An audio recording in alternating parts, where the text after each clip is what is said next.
Welcome to Spirit's Journey, coming to you live on Truth Frequency Radio and simulcast on Oneness Talk Radio. Your hosts are Patrick and Kathryn Andries. Join us each week as we explore a wide range of metaphysical topics such as dreams, astrology, intuitive readings, and life purpose. You'll receive practical guidance so that you can live your most awesome life. Learn more about what we do at intuitiveschool.com and connect with us on Facebook at Spirit's Journey Radio. Welcome to Spirit's Journey. We're coming to you live on Truth Frequency Radio. You can also find us on Oneness Talk Radio, iHeart, TuneIn, and TalkStream Live. We are here in the Heartland, holding the energy for spiritual truth and awareness. I'm Patrick. And I'm Kathryn. Welcome, everyone, on this beautiful Saturday. So we have a great guest today, a longtime friend of mine, and also is on the same board as I am. We want to welcome today Martin Dowman, who's going to talk to us today about an amazing organization called LoveLight, as well as the Light Center. So welcome, Martin.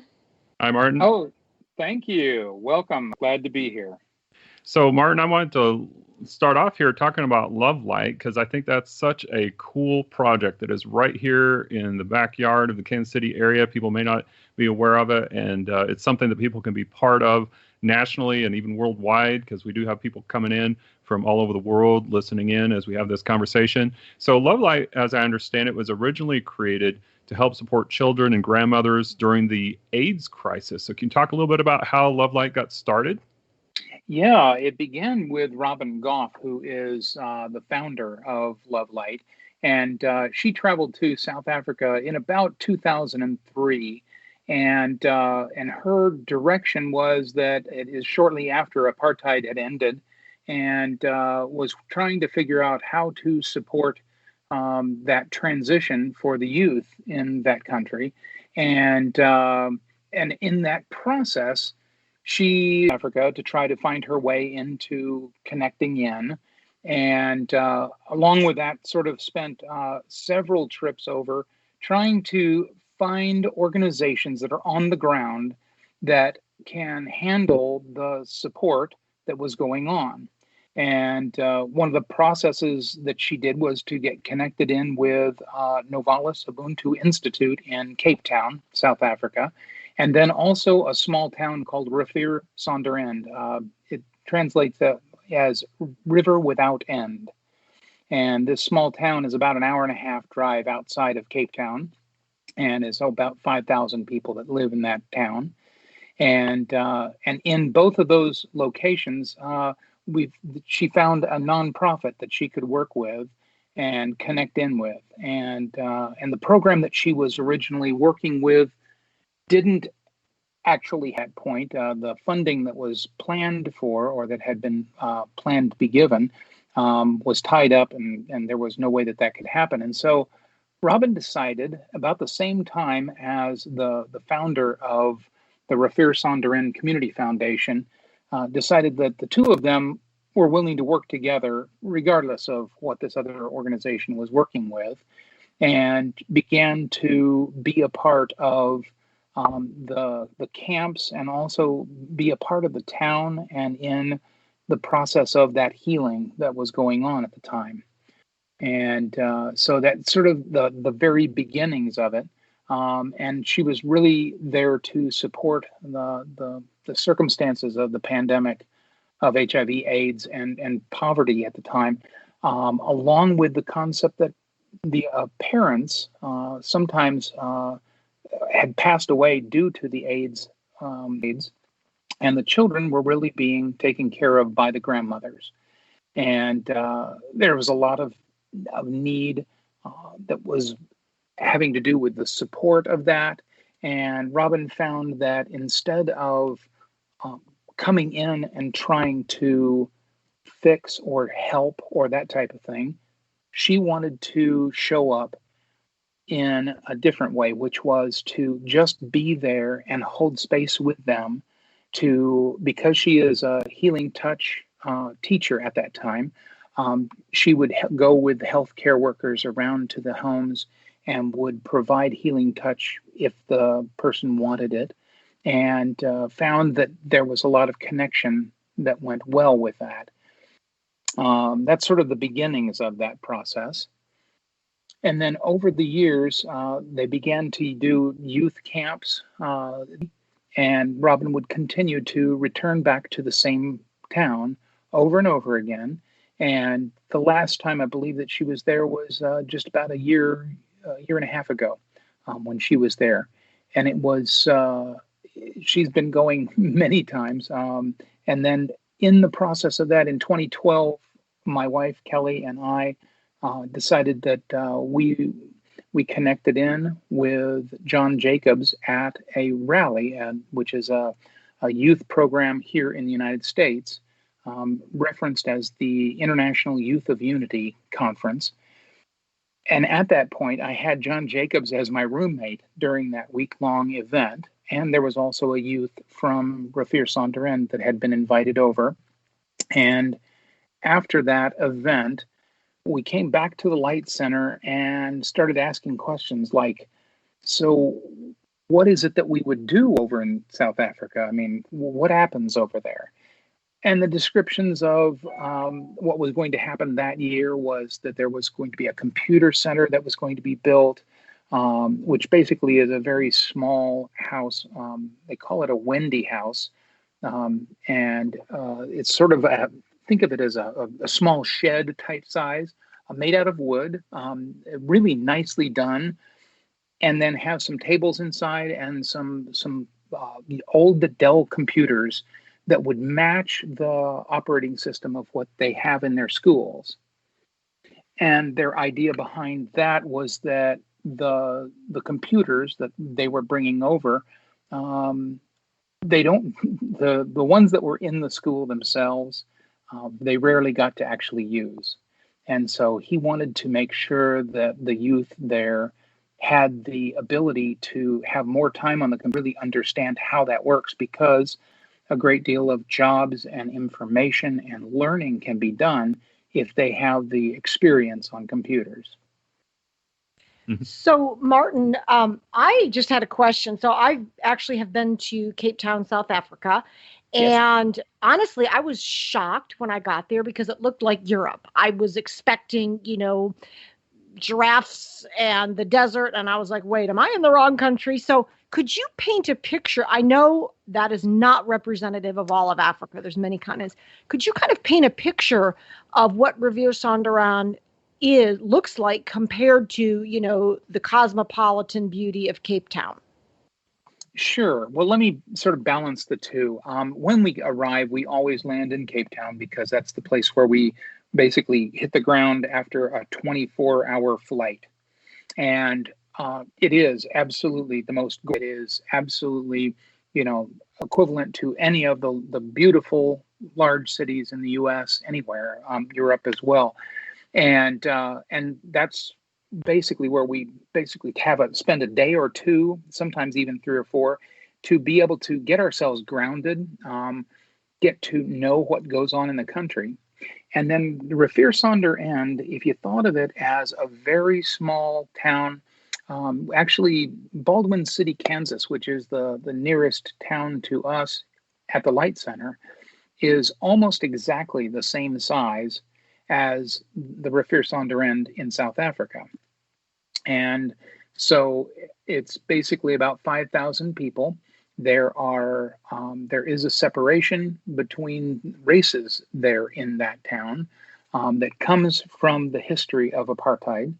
And so there's a great deal of people that live on one side of town in very nice homes and that type of thing. And then there's another part of town that is much smaller homes for people to live in. But certainly they feel very happy with the things that they have and with that capability. But also that small town does not have a grocery store where you can get lots of fresh vegetables or fresh fruit. Once in a while during the day, you hear a truck come through and people hollering out of the back, and they're selling watermelons for very cheap. Or they're selling, whatever it is that they've got as far as from the fruit that's being grown around the area. And so The area of Riviersonderend is what's considered the fruit basket of South Africa. It's sort of an area that's along this river that runs through. Because that river runs through, the plants can be watered easily. And so the fruit that is grown in South Africa is pretty much grown in this area.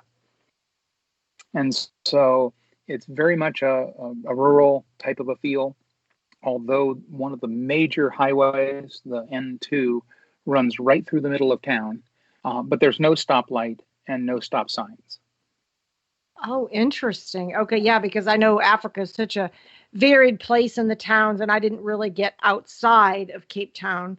So I was just curious about that. And so can you share a little bit more about Love Life in terms of the values and the vision? Absolutely. One of the pieces of values that we really carry as our base in this is that we do support the camps in South Africa, which are intended to transform the kids. Basically, instead of, well, you can't just walk into a town and as white people come in and tell these people what they need to do.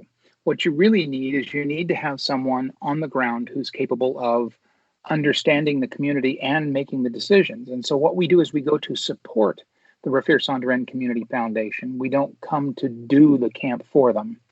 And so working with youth to transform their lives and to get them to open their hearts and find ways of trusting that that we're there for good reasons, and also then to draw them out. That's one of the big processes. Instead of us telling them what's going on, finding out from them to create their world, share with us what it is that you need, what it is that could have, that you'd like to have. So that's one of them. We only work with nonprofit organizations in South Africa, and we only have 2 nonprofits that we actually are associated with. And none of our funds ever go directly to a person. They always go through these 2 nonprofits. And that way, we have vetted the organizations. We know that the funds go and do way more than what we would think the money would be worth. We find that, when we give them funds for a camp, they do a great deal more work than what those funds would have covered. And so we know that they are stretching those to make them happen so that the youth are getting the support. We support the children through the caregivers and the grandmothers in the community. And what we mean by that is that the grandmothers actually are in the process of doing quilting. And how quilting fits into this is sort of an interesting explanation. But they are learning to do high quality quilts that then they can sell in Cape Town, or sometimes we bring 1 or 2 of those back to the US and we raffle them off, because when we raffle a quilt, the amount of funds that come from that quilt raffle are much larger than they would get funds from selling it directly in South Africa. And so we do that for them, and then we send all of those funds back to the grandmothers and the Riviersonderend Community Foundation, who supports this process. And in that process, they receive these funds with the idea that a portion of that funds that goes to each person that helped out with this go to the Sewing Sisters funds for being able to get more material for doing more work. And then there's a portion that each person gets themselves. And then there's the largest portion is given to the education fund, the youth education fund. And I can probably speak more to that in a little bit. But the whole idea behind this was, when we first started doing that with the quilts, we brought back the funds and we thought, well, we're going to be supporting these grandmothers and taking care of their grandchildren. And we're going to be also supporting the education fund, and we'll also be, helping them be able to do more work. And when we handed that over and the Riviersonderend Community Foundation started giving it out, the grandmothers went, no. we don't need this money for us. We want to donate it to the youth education fund as well, just like you are. And there was this dawning for us, an awakening of everyone wants to help these kids be able to get higher education. That's great. That's great. Now, when I was reading about your project, I noticed that you use this term called cross-transformational experiences. And I know that was a new term for me, so it's probably a new term for a lot of people. I think you probably touched on a couple of those things, but can you clarify when you're talking about setting up cross-transformational experiences when you're interacting with the people in South Africa, what does that mean? Yeah. So we bring volunteers, as I am also a volunteer that goes over to South Africa. There's no one that gets paid for doing any of this. This is all a volunteer program. But when I come over there, I come both as a teacher and a learner, as in I get taught so much more, I think, than what I'm able to give each time that I show up. And the cross-transformational part of this is the concept that I get to see the connection of the transformation.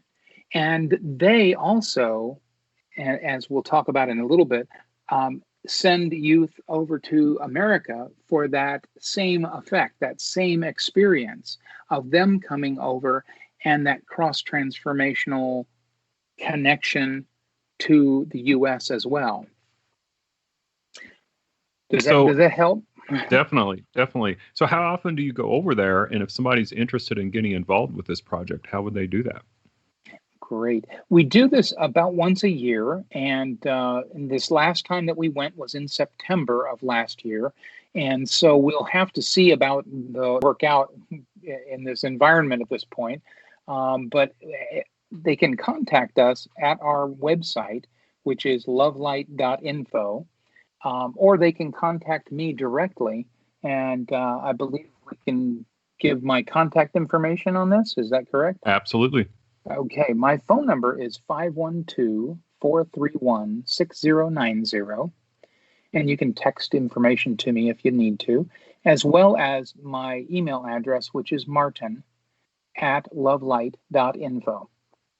So go ahead. Well, I was going to say, if people go to the Light Center website at LightCenter.info, will they have a way to get additional information on this too? Yeah, there's a LoveLight button right at the very top of the page. And that the LoveLight actually has its own separate web page that's involved. They look very similar, but that way we can keep that program of Light as a separate entity and can share more information for those that are interested in the LoveLight program.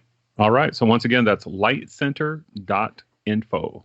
And, Martin, one of the things I love about your program is that you not only go to South Africa and work with the kids, but you also bring the youth here. And that's actually the first time I went to the Light Center was when you guys had a group from LoveLight. But one of the cool things I think about that is, the kids from South Africa are dealing with issues such as, their parents died from AIDS. They dealt with apartheid, poverty, unemployment. I mean, these are things that a lot of kids in the United States have no clue what it's like to have experienced, even hunger. So how do you see these experiences of these kids interacting perhaps with some of the youth today in America, how they could each grow from talking and learning from each other? Absolutely.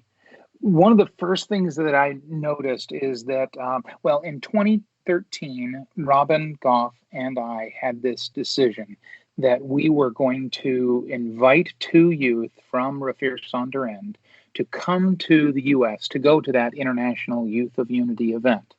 And the reason for that is that a large number of youth, high school age youth, are together in this event, which is very much holding sacred space and learning about connection and learning about all kinds of processes that help them with being drawn out into their own truth of who they are, They're allowing themselves to feel the feelings that are really going on, and also being able to share and to see that we are all one in this process.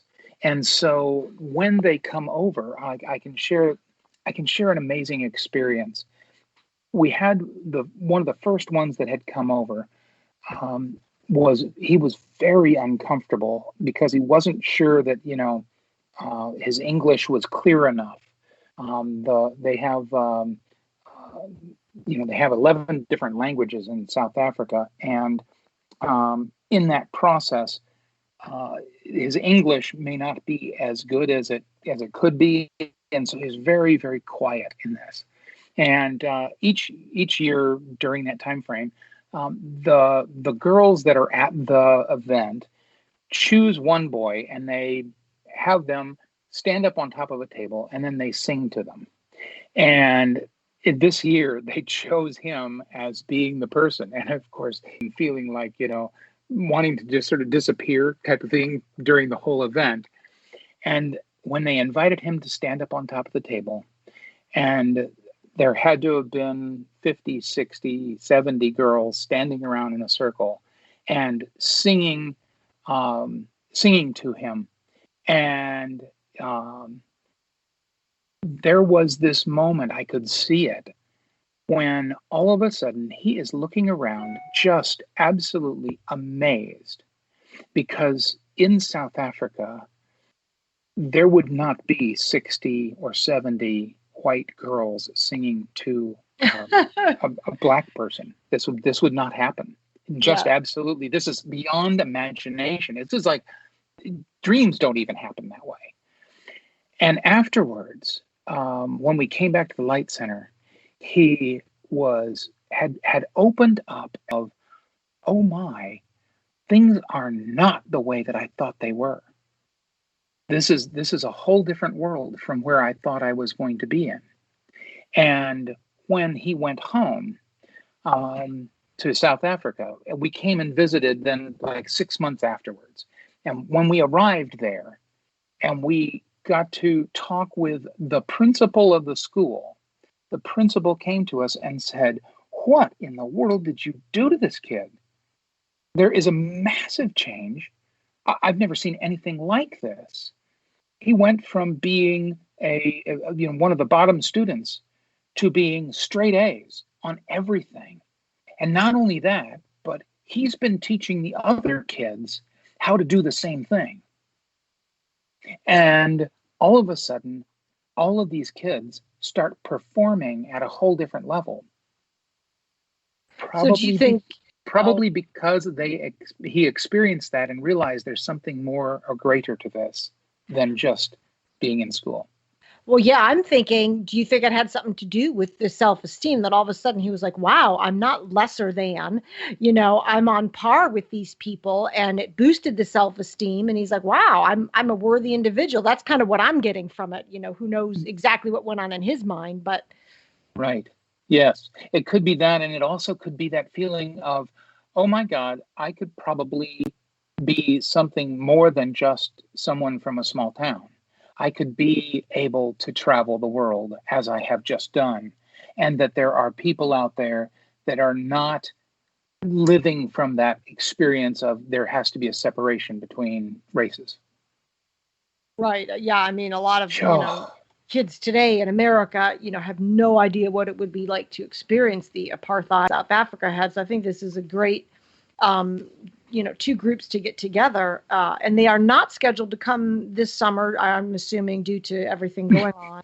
Yeah, we were all prepared for that, and had started the process of getting a hold of visas for the two young ladies that were going to be coming over, when all of a sudden the coronavirus showed up, and it is just not possible. In fact, South Africa doesn't even have any flights to the U.S.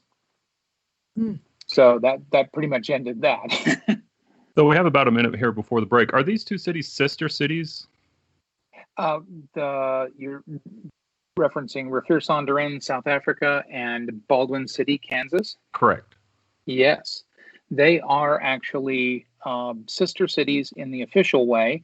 And if you think about it, both of them have, tractors and farming and about the same number of people and about the same number of schools. And they sort of relate to each other. And they both have quilting organizations, both places. And so they trade quilts back and forth as well.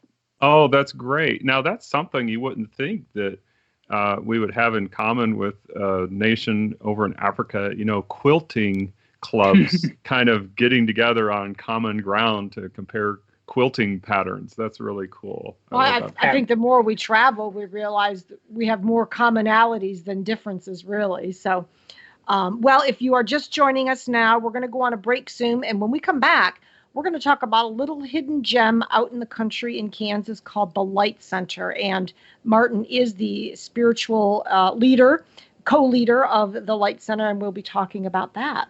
So we are going on a break. We'll be back in about 3 minutes. And during break, you can check out the Light Center at LightCenter.info, INFO. This is Spirit's Journey on Truth Frequency Radio, being simulcast on Oneness Talk Radio, among others. And we will see you on the other side.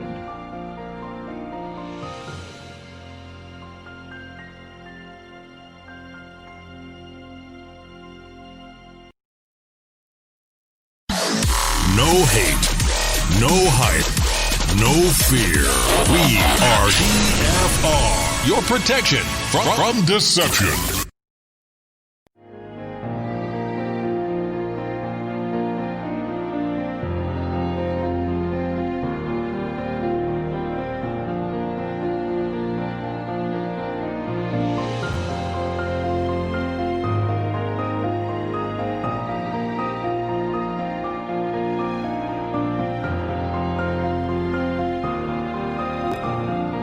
And we are back from the break. If you are just joining us, this is Spirit's Journey with Patrick and Kathryn Andries. We are coming to you live on Truth Frequency Radio, simulcast on Oneness Talk Radio, among others. We are here today with Martin Dowman, and we are talking about the Light Center right here in the Kansas City area, as well as their international project called LoveLight, where they have a deep connection with the youth of South Africa. So, Martin, as we come back here to the second half, I was wanting to find out, with everything going on today, we're all very familiar with all the craziness going on with the coronavirus. How have things changed in South Africa? Well, we've gotten some communications from the Rafir Sonderen Community Foundation that their little town, of course, is shut down, very similar to the processes that are being done here. And in that process, they are realizing that because of the food that is needed for the community, the country of South Africa was not actually prepared for what do we do with making sure that there is food available. And so Rafir Sonderen Community Foundation has a program there that is a safe house that they have been working with to help support youth that need to have a safe place to go. And also in that process, they help make sure that the kids that are needing to be fed are being taken care of, that there's ways for them to be able to help out with that process. And LoveLight, in this process, we reached out asking, what is going on there? Can you help us understand? And when they gave some of the information about what was happening, as far as even the healthcare workers and the police and the ambulances and that kind of thing, were having problems with getting the food that is needed for everything. We have been shifting our gears right now in support of helping them have funds that are needed to take care of the community. And much like we had spoken about earlier, as we give those funds, they stretch them much further than we can imagine. The good news behind this is that we received photographs this morning of the kids and the kids that are being served, as well as the masks that they are sewing and creating for the people in the community to take care of them. The Rafir Sonderen Community Foundation built a pizza oven, a brick pizza oven, for being able to make some food for people in that process. There's all kinds of possibilities that are coming out. their creative minds are creating, as this begins to turn and shift. And of course, they're going into winter now, which is potentially a concern because coronavirus seems like as if it could possibly spread easier during the winter. And so we are, at this point, holding off from going there or from having kids come over here, but also being aware that we are connected there and that our nonprofit funds, the funds that we send over, are being used to help this small community stay alive. I mean, even the food situation can be a serious one. So, right, give you an idea of what's happening on the ground now.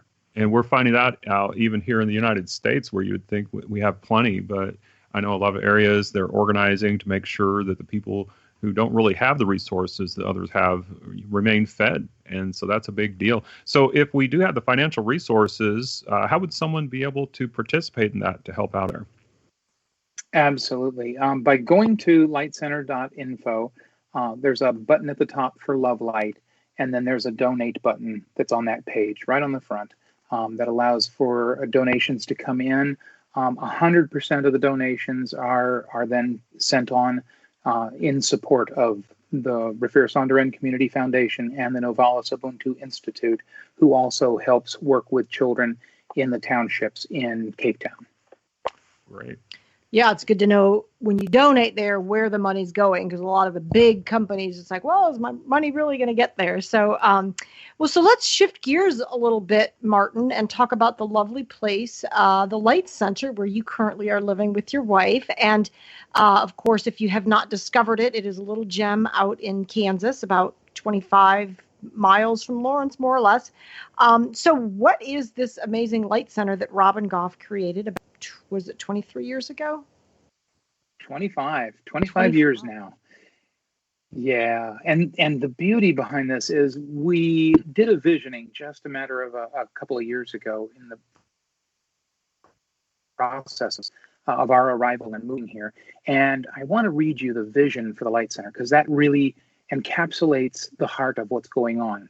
Sure. The Light Center is a beacon lighting the way into a vibrant future, harmonizing with the earth, inspiring personal, local, and global connection, providing safe space for spiritual growth and healing, and empowering youth. We are a retreat center, an organic, sustainable, providing natural, sacred spaces for hiking and camping, celebrations and ceremonies, creating new paths into the future with open. That is absolutely beautiful. And I think it helps people who are suffering from nature deficit disorder. I would agree completely. In fact, we have campers out here this weekend because they are ready to get away from their houses, and they're camping out in the woods and doing their separation of their families, but are engaging with nature. And that's one of the major things. We have 95 acres of land, which includes both woods as well as fields, as well as a creek that meanders through the property. And it allows for space for people that want to come and volunteer to work in the gardens, to help us move a whole bunch of wood chips onto trails out in the woods.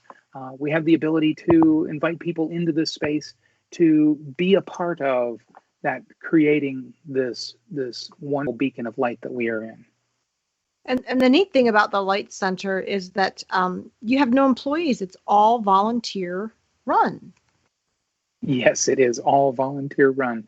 Robin Goff is the founder of the Light Center, and she did that 25 years ago. And then about 3 years into that, she had allowed or gotten Unity Worldwide Ministries to agree to create an alternative unity ministry, which really means that, we're under the umbrella of Unity Worldwide Ministries, but we're not a church. In fact, we're probably the only alternative unity ministry that actually has some property that we are on, and that we take care of the land, and we are in the process of being a part of that nature. That's great. Now, can people actually come out there and stay? Yes, they can. Now, we normally have in the barn, which is a large 125-year-old barn that was renovated when she purchased the land, and volunteers came and helped working on that as well. And it is capable of accommodating up to 15 people to stay overnight in that barn, as long as you're willing to have a couple of people per bed for some of them. The idea behind it is that retreats can rent the whole barn for a day or for a weekend or for whatever time they need, and that people that are there for retreats can actually stay on site. We also have a 30-foot diameter yurt, a Pacific yurt, which is basically, if you thought about it as a big round tent, double-walled tent, so that there's a little bit of warmth during the winter, not a whole lot, but just at least on top of a wooden platform that's about 3 feet off the ground, so that it has some space underneath. And it really is like a big, giant retreat facility in a tent. And that has been here on site for, I believe, over 10 years now. And in the process of it being here on site, people come out and rent it for either staying overnight in there. There is a full-size bed in there that can accommodate two, as well as a futon that can accommodate two. And I think that you can probably get about, not in coronavirus times, but normally you can get about 6 to 8 people in sleeping bags also on the floors in there. So Yeah. Go ahead. Oh, I was just going to say, I think that yurt is really cool. And if you've never seen a yurt, it's really a big dome. You know, it's made out of fabric like a tent, but it's really a big dome. And, you know, when I was younger, I studied architecture. So I'm really interested in the psychological and spiritual energies of different buildings and different types of buildings. And a yurt has an amazing energy to it. Have you ever gotten a chance to do an activity out there or sleep there? Oh, yes, absolutely. My favorite activity that I've had is to have someone who comes out and did a singing bowl ceremony out there. And in laying around and with that dome over the top and the resonance that went on in there was just amazing. Just one of those experiences that is hard to describe and yet something that you'll never forget.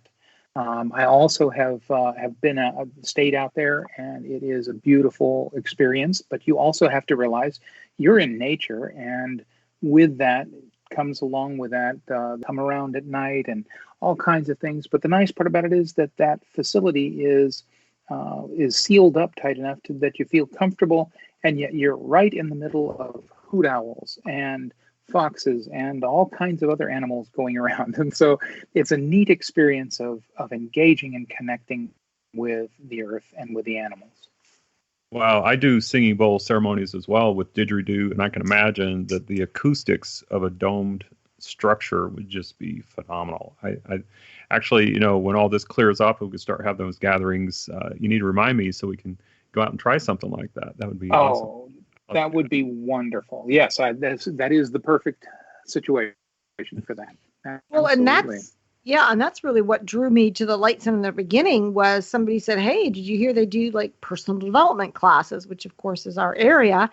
And I've been amazed over the years at different variety of courses and workshops held there. I mean, everything from, you know, healthy eating to sweat lodges. So what are some of the really, you know, cool different opportunities for people to learn there? Well, we've had permaculture workshops that have happened out here, drum circles, sound healing. Boy, I wish we could do that this spring, but Fairy Fair happens usually in the spring, where we have an event where families can bring their children out, and we have fairy gardens, several places out here at the Light Center, and we all dress up and get to do face painting and get to meet the baby goats and get to play with the miniature goats and the chickens and all kinds of connections, dogs, cats, that kind of thing. And also to to have a day of that feeling of allowing your child to come out and play, whether that's your actual child or just the child from within. Certainly, I can show up with my child anytime inside.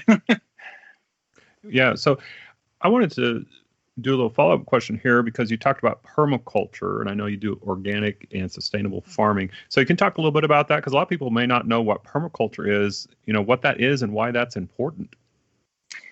Boy, I don't have the definition for permaculture. I know the term, but I believe that the concept here has to do with operating with the land and using nature to support the process. We have a permaculture plan for one of the big fields out here that lays out how that land will be converted so that it can have possibly fruit trees, have some retainage ponds, give us the ability to grow some crops in between the swales. Swales are like little mounds that hold water or direct water to those ponds. My understanding of permaculture is fairly small. I hear a lot about it, but I haven't studied that area, mainly because I'm doing a lot of the administration and trying to help make sure that this keeps running. I know that if you are interested in that permaculture, Robin Goff has been doing things with that and has been teaching and showing people how to do that. We also have woofers, which is I refer to it as willing workers on organic farms. I believe that's not actually the term that they use, but there are people that come out and volunteer to do volunteer work for about 4 hours per day in exchange for having a place to stay on site while they're doing this volunteer work. And to be honest with you, even myself and my wife end up doing basically that same concept, just being here. And so it sort of gives you an idea of some of the people that come through as well. I think I also missed a couple of the events that we have. And one of those really important ones that goes on is we have a suicide awareness program that is being done with Robin Goff. And in this process, it allows for people that are affected by someone who died by suicide or someone, the people that are needing support for that.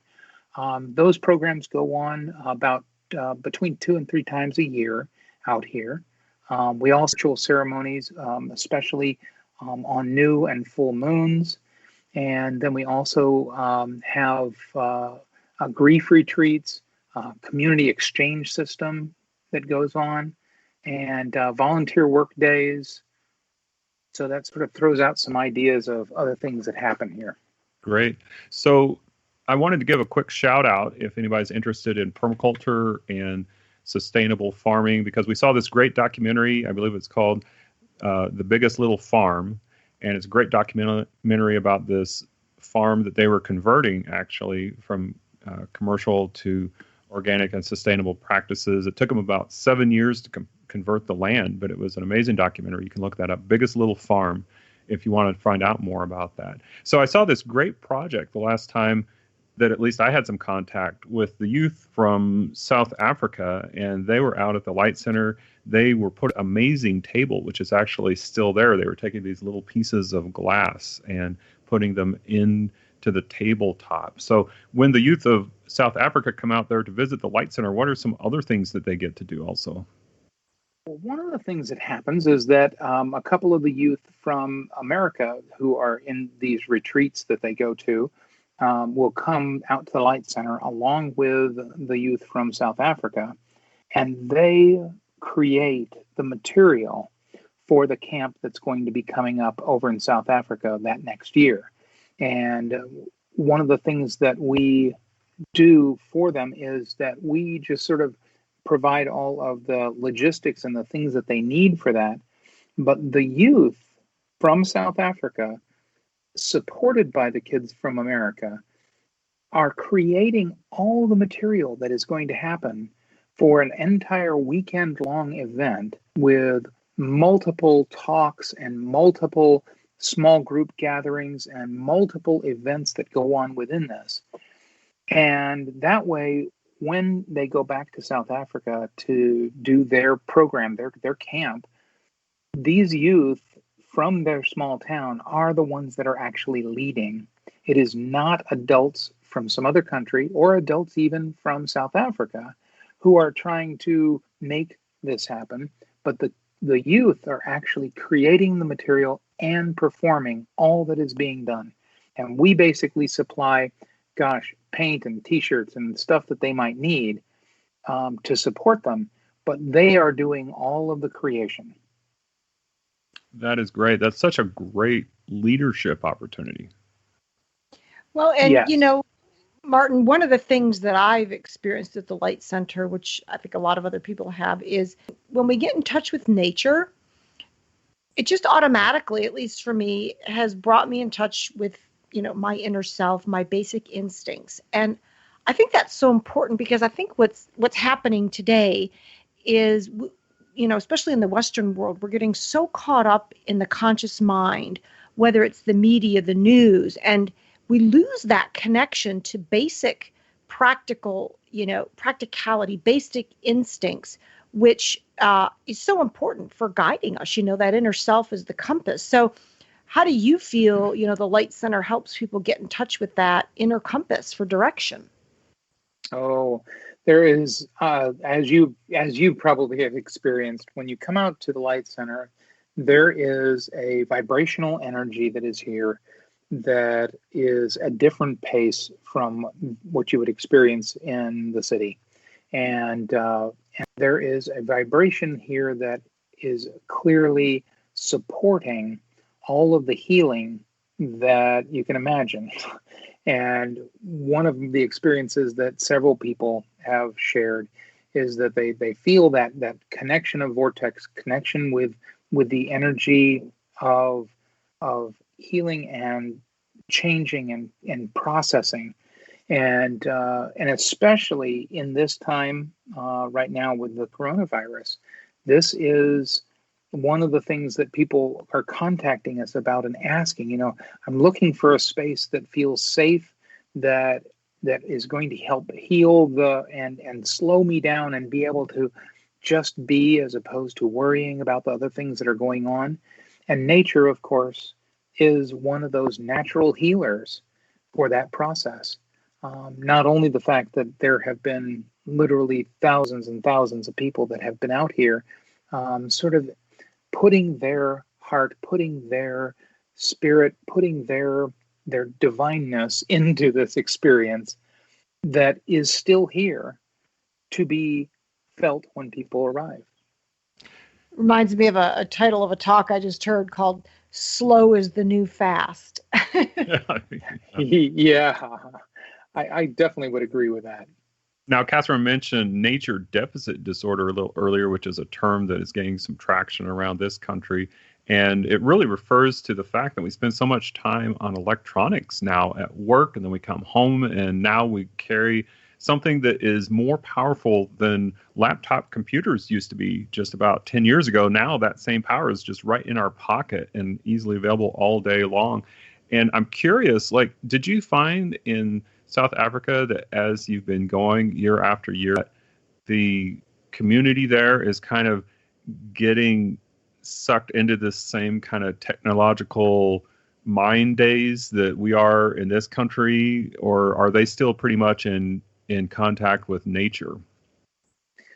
Wow, that's a big one. One of the things about South Africa is that they do not have actual physical hardwired lines most of the time out there in Riviersonderend.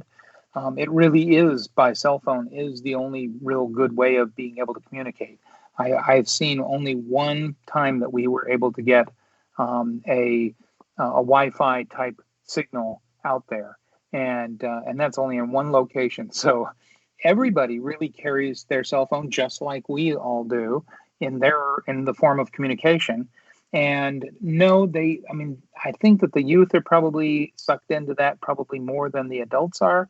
But I do believe that they're not quite they don't live on those devices constantly, mainly because data in South Africa is literally sold by the meg. And so to be able to stay on and keep connected and completely lose yourself in doing Netflix or whatever the other methods of watching stuff are, there really isn't that much data available. And so connections that I see are much more still a photograph here and there and commenting using Facebook or else using WhatsApp as their communication. So those are really the primary, although a whole bunch of the phones that they have have data and have, what are considered smartphones. That's interesting. So they sort of passed all the wiring that we have around here and just straight to the cell towers, then it sounds like. So do they talk about having very similar experiences? Are they kind of a agricultural community? You said there's a lot, it's kind of like the fruit bowl of the South Africa. Are a lot of the people, the youth especially that you work with, are they usually on farms or are a lot of them kind of more like town folk? Yeah, most of the youth that we are involved with in Riviersonderend live in Riviersonderend. Their fathers probably are ones that are going out to the farms to work. They have trucks that come in at the beginning of the day, of the work day, and a whole bunch of guys jump on the back of this big, huge truck and out to the farm they go. And then at about 5:30 or so, the truck comes rolling back in, and they all jump out and head off to their homes. It's the youth really. There's nearly a 70% unemployment rate in Riviersonderend, and so there's a great deal of time on hands, which is not necessarily a helpful thing. And the fact that if you thought of Riviersonderend as being this very tight, small area with about 3,000 homes, all very close to each other, and because of the lack of the space around the homes, there aren't very many trees in that area. And now you go just a little ways away out towards the river that goes by, and there's trees and forest and that type of thing out in that direction. But I have a feeling that the nature piece of this, when they're in town, they probably aren't picking that up. All right. Well, Martin, thanks for today. We really enjoyed having you with us, and all of you out there listening with us, thank you for joining us today as well. You can find out more about the Light Center and the LoveLight project at LightCenter.info. This has been Spirit's Journey, live on Truth Frequency Radio and Oneness Talk Radio. I'm Patrick. And I'm Kathryn.